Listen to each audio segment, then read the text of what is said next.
السلام عليكم. وصفتنا النهاردة في حلة واحدة، أكلة جميلة وسريعة واقتصادية. هنعمل مندي بطريقة مختلفة خالص، أكلة لذيذة وحلوة جدا. هنعملها من غير تعقيدات وبطريقة مفيش أسهل منها. نبدأ بالبهارات. معايا 7 بهارات وكاري وبابريكا وتوم وبصل جاف وفلفل أسود وملح حسب الذوق و3 معالق زيت نباتي أو زيت زيتون.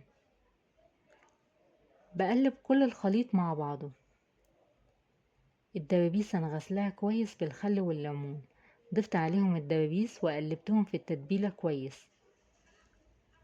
طاسة على النار، ضفت عليها 3 معالق زيت، ولما سخنت نزلت عليهم ببصلة متقطعة مكعبات، ولما البصلة دبلت زودت عليهم معلقة صغيرة كاري واقل من ربع معلقة صغيرة كركم، وبحمصهم دقيقتين على النار.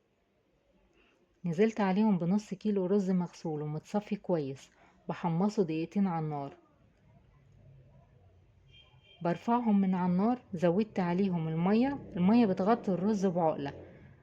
بغطي الحلة بورق فويل وبعمل فيها فتحات بالسكينة،